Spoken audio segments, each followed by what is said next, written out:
Wakati dunia nzima ikiendelea kusherehekea sikukuu ya Christmas, mamilioni ya waumini wa dini ya Kikristo wakikusanyika makanisa na majumba kuadhimisha siku ya kuzaliwa kwa Yesu Kristo kwa furaha, upendo na mshikamano. Nchini Tanzania kumejitokeza tukio jingine kubwa lenye mvuto wa kipekee linaloonyesha utofauti wa utajiri, imani na tamaduni za Kiafrika. Mamia ya watu kutoka mikoa mbalimbali ya Tanzania pamoja na wageni kutoka nje ya Tanzania wamekutana mjini Kigoma kushiriki ibada ya asili na jadi maarufu kama Elombe.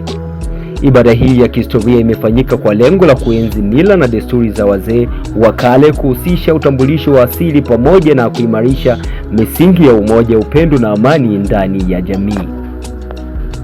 Katika ibada hiyo ya washirika wamejumuika kwa amani, wakishiriki sala za jadi, mafundisho na taratibu mbalimbali zinazolenga kujenga maadili mema, heshima kwa wazee na mshikamano kwa jamii. Waandaaji wameeleza kuwa Elombe ni sehemu muhimu kuikumbusha jamii thamani ya asili, umuhimu wa kuishi kwa maelewano bila kujali tofauti za kiimani.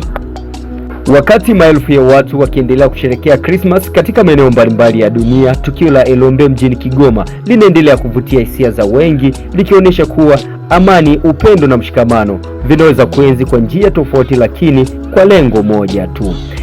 Je, maoni yako ni yapi kuhusiana na hiki ambacho kinajozidi kuendelea hapa mjini Kigoma? Toa maoni yako hapo chini, tumekuachia uwanja wa comment. _255 ndio jina langu, bila kusahau hapa ni Marishari TV. Make sure umesubscribe kwa ajili ya kupata taarifa zaidi zinazopatikana mahali hapa.